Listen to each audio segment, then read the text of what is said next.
पूरा कर दिया, प्रॉमिस सक्सेसफुल। दूसरा आपके 90 से कम है तो प्रॉमिस आपका तोड़ दिया आपने, दो चीजें।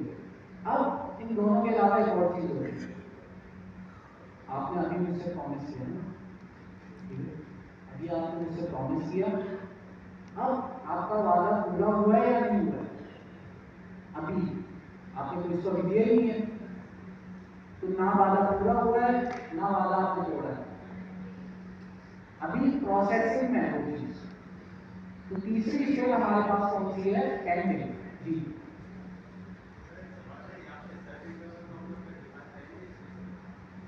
सेट इंटरवल नहीं डिफाइन है इस चीज में। जी क्या चीज मैंने बताई? 3 स्टेट्स।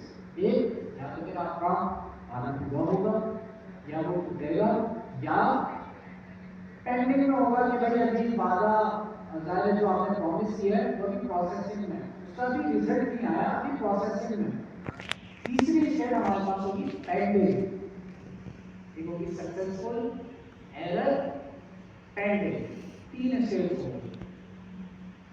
किसी से भी आप प्रॉमिस करते हैं उसकी ये 3 चीजें होती हैं। इसी तरह से प्रोग्रामिंग में भी है। अच्छा, प्रॉमिस बनाएंगे कैसे? प्रॉमिस बनाने का ये तरीका है कि सबसे पहले आप एक फंक्शन बनाएं, लेट ऊपर वाला फंक्शन ही लेंगे, मेक ऑर्डर, इसका नाम रख दिया मैंने, ठीक है। अच्छा, मेक ऑर्डर का फंक्शन क्या चीज रिटर्न करेगा? एक प्रॉमिस। तो पहले तो मैं प्रॉमिस बना लेता हूँ, रिटर्न करने वाली चीज बाद में देखेंगे। प्रॉमिस टाइप स्क्रिप्ट में कैसे बनाएंगे? टाइप स्क्रिप्ट में बनाने के लिए आप लिखेंगे न्यू प्रॉमिस। प्रॉमिस एक बना बनाया आपके पास, अभी ये समझिए स्पेशल फंक्शन। आप देखिए इसका कलर भी ग्रीन, ये स्पेशल फंक्शन है। अभी ये समझिए, नेक्स्ट क्लास में इसको समझेंगे कि ये है क्या। क्योंकि ये फंक्शन है तो हम इसको कॉल भी करेंगे और इसके अंदर हम आर्गुमेंट भी पास करेंगे। अब क्योंकि ये स्पेशल फंक्शन है तो इससे पहले आपको एक और कीवर्ड लिखना होता है न्यू। न्यू और ये स्पेशल फंक्शन क्या चीज है डिटेल में नेक्स्ट क्लास में देखेंगे। अच्छा, ये क्योंकि फंक्शन है तो इसके अंदर हमने एक आर्गुमेंट पास करना है और बिल्कुल ऐसे ही करना है जैसे मैं कर रहा हूं। या आपने एक सिंपल इसके अंदर फंक्शन पास कर देना, इसकी रिक्वायरमेंट है कि भाई आपने फंक्शन को लाजमी पास करना है। ये कौन सा फंक्शन है? कॉल बैक फंक्शन है। किसके लिए? ये प्रॉमिस बनाने के लिए। उसने कहा कि भाई आपने प्रॉमिस बनाना है तो आपने एक कॉल बैक फंक्शन पास करना होगा ना। तो हमने भाई एक कॉल बैक फंक्शन पास कर दिया जिसके आर्गुमेंट में दो फंक्शंस हैं, जिसका नाम मैं रखूंगा, नाम कुछ भी रख सकते हैं, लेकिन मैं नाम रख रहा हूं रिजॉल्व और रिजेक्ट। ये वही दो फंक्शंस हैं जो मैं यहां पे दे रहा था, लेकिन यहाँ पे मैं अपने फंक्शन बना रहा था, डेटा टाइप डिफाइन कर रहा था, सब चीजें मैं करने के बाद फंक्शन पास कर रहा था। इस केस में प्रॉमिस के केस में वो कह रहा है कि भाई आप सिर्फ नाम दे दें, हम ऑटोमेटिकली उसकी वैल्यू पास कर देंगे। तो रिजेक्ट रिजॉल्व का फंक्शन कौन सा है?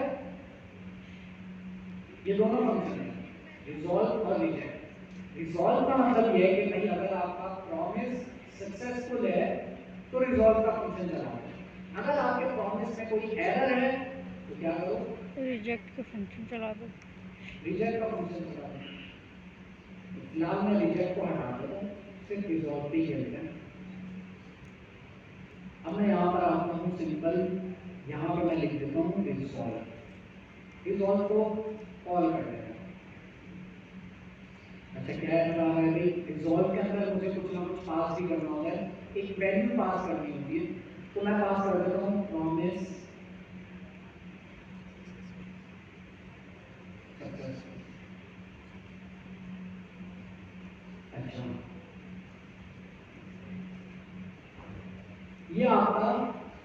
प्रॉमिस बन गया है, ये आपका प्रॉमिस बन गया है। लेकिन मैंने बताया था मेक ऑर्डर के फंक्शन के अंदर आपको ये प्रॉमिस रिटर्न करना होता है। क्यों रिटर्न ना भी करूँ यहाँ पे भी काम हो जाएगा, लेकिन अभी रिटर्न करने का फायदा दिखा रहा हूँ।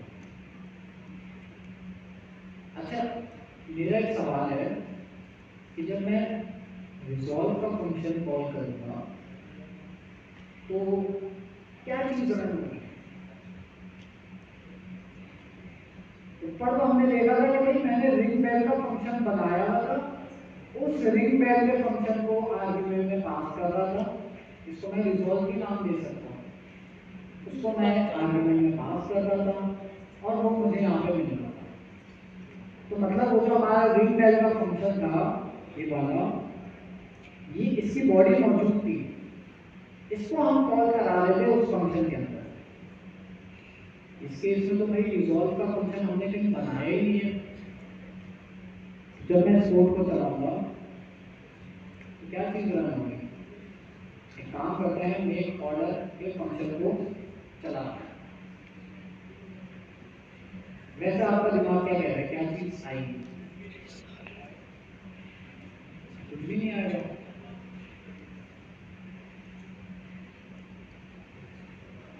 कुछ भी नहीं